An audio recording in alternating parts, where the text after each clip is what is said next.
Combined study point पर आप सभी का स्वागत है। मैं रवि कुमार जांगड़ा आप सभी का स्वागत करता हूं इस क्लास में, और this is the class for the बैगला 135 इंग्लिश सब्जेक्ट, राइट। तो इस सब्जेक्ट के अंदर आप लोगों को क्या पढ़ के जाना है, पूरा थोड़ा सा मैं आपको स्ट्रेटजी प्लान इस क्लास के अंदर बताने वाला हूँ। आप लोगों का एग्ज़ाम आजकल में ही होगा, 3 या 4 को आपका एग्ज़ाम जो है वो आई होप होगा बैगला 135 का। तो ये आपका इंग्लिश सब्जेक्ट है जिसमें हम इंग्लिश इन डेली लाइफ पढ़ते हैं। और जैसा आप लोगों ने देखा होगा 1 अप्रैल को जो इंग्लिश का एग्ज़ाम हुआ, उस एग्ज़ाम के अंदर वो सारा आया हुआ था जो मैंने क्लासेस में आपको करवाया था।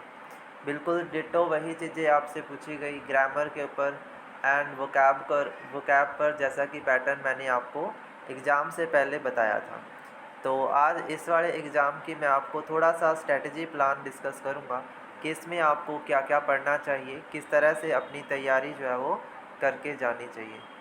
तो आपने प्रीवियस ईयर के पेपर्स वगैरह देखे होंगे, PYQ देखे हों अगर इसके सब्जेक्ट के, और साथ ही साथ हमारा जो असाइनमेंट होता है असाइनमेंट देखा हो, तो उसमें आपने देखा होगा कि इसके अंदर जो है वो लॉन्ग क्वेश्चन भी आते हैं और साथ में फिलर ग्रामर बेस्ड क्वेश्चन भी आते हैं। तो यानी यहाँ पर आपका ओवरऑल सारी बातें क्या है, एक्सप्लेनेशन पर सारा इंग्लिश का पेपर है।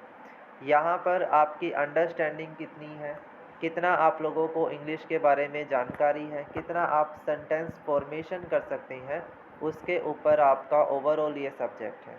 तो एक बार मैं आपको डिटेल में टॉपिक्स बता देता हूँ जो जो आपको इस एग्ज़ाम के लिए तैयार कर लेने चाहिए। अगर मैं बात करूँ ग्रामर वाले पोर्शन की, तो कुछ इम्पोर्टेंट टॉपिक हैं जो अगर आप कर लेते हैं तो आप इसके क्वेश्चंस अटैम्प्ट कर सकते हैं। मैं बताऊंगा किस किस तरह के क्वेश्चन आपको एग्जामिनर इसमें पूछेगा। पहला है ग्रामर पोर्शन। तो ग्रामर के अंदर सबसे पहले आपको टेंस अच्छे से आने चाहिए हैं। टेंस अगर आपको आते हैं, मतलब इतना आपको पता है, रूल्स आपको लर्न है, तो इसमें आप अच्छे से अटैम्प्ट क्वेश्चन कर सकते हैं। वर्ब का आपको चैप्टर आना चाहिए है, वर्ब की टाइप्स आपको पता हो, वर्ब के एरर डिटेक्शन वो आपको पता हो, ठीक है। और सिमिलरली पार्ट ऑफ स्पीच के अंदर हमारे सारे पार्ट ऑफ स्पीच जैसे noun, pronoun, adjective, adverb, preposition, interjection, है ना, कंजंक्शन, ये जो हमारे सारे के सारे क्या होते हैं भाई, पार्ट ऑफ स्पीच होते हैं, ये आपको अच्छे से पता होने चाहिए। इसके लिए मैंने ग्रामर की PDF आप लोगों को ग्रुप में दी थी, है ना। हमारा जो ग्रुप है इग्नू का, उसमें आपको ग्रामर की PDF दी गई थी जिसमें पार्ट ऑफ स्पीच कंप्लीट आपका कवर होता है। अगर आपने उसको कवर कर लिया है तो वेल एंड गुड है, अगर नहीं किया है तो उसको अच्छे से कर लो, वहाँ से क्वेश्चन आपको इसमें देखने को मिलेंगे। और आर्टिकल भी एक बहुत ही इम्पोर्टेंट टॉपिक आपका है जो एग्जामिनर इसके अंदर पूछ सकता है। अब बात आती है क्वेश्चन का टाइप क्या होगा। तो क्वेश्चन का टाइप मैं आपको बताता हूँ ग्रामर का कैसे आ सकता है। एक क्वेश्चन टाइप आपका होता है एरर वाला, जिसमें सेंटेंस दिया होगा और उसमें आपको गलती ढूंढनी होती है, तो वो एरर डिटेक्शन का क्वेश्चन है, ठीक है। वो आपका ग्रामर पर ही होता है।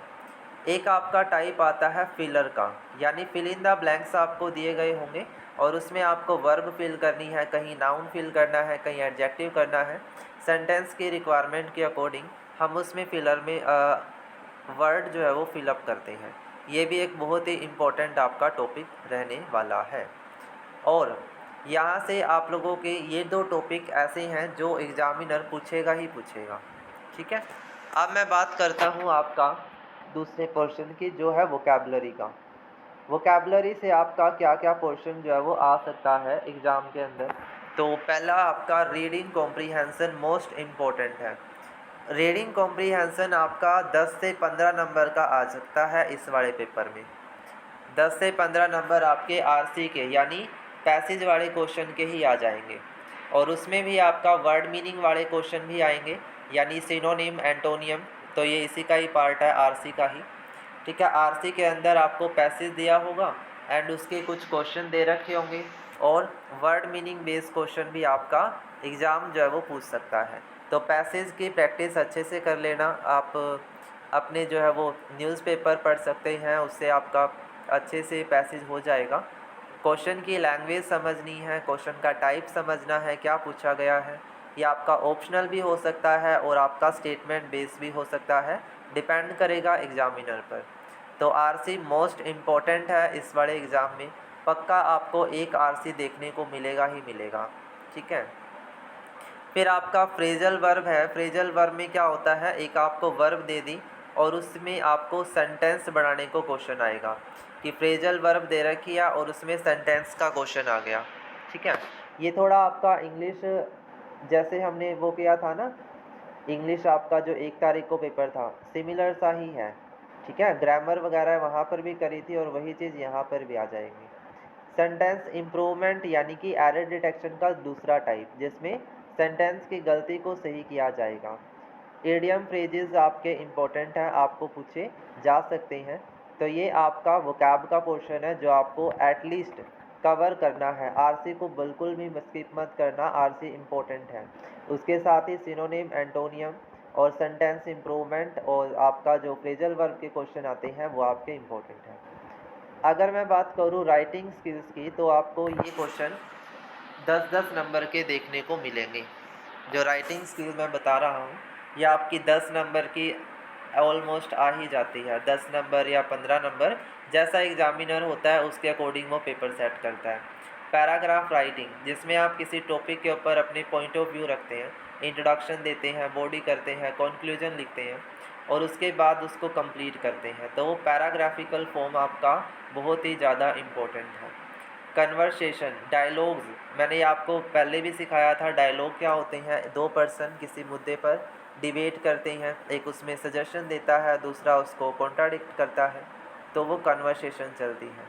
तो ये कन्वर्सेशन बेस्ड क्वेश्चन आपके असाइनमेंट में भी था, तो ये इम्पोर्टेंट मार्क कर लो। कन्वर्सेशन का क्वेश्चन आपका पूछा जाएगा, स्टोरी नहीं आ सकती। हाँ, और एक आपका रिपोर्ट है। रिपोर्ट भी बहुत ही इम्पोर्टेंट है। रिपोर्ट कैसे लिखते हैं, कोई भी करंटली विजिबल इशू जो आपने अभी रिसेंट में देखा हो उसके ऊपर आप एक रिपोर्ट तैयार करते हैं, राइट। कभी भी रिपोर्ट जो है वो फैक्ट पर लिखी जाती है, उसके लिए कोई डाटा नहीं हो सकता। डाटा होता है, सॉरी, इसके अंदर आप डाटा डालते हैं, है ना।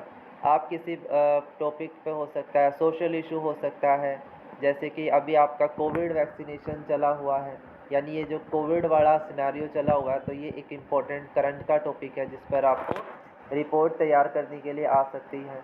ऐसे ही पैराग्राफ भी आ सकता है ना। और ये आपका जो वार चली हुई है रशिया की, यूक्रेन वाली, तो उसके ऊपर आपको रिपोर्ट आ सकती है। ऐसे ऐसे क्वेश्चन आते हैं पेपर में, ठीक है।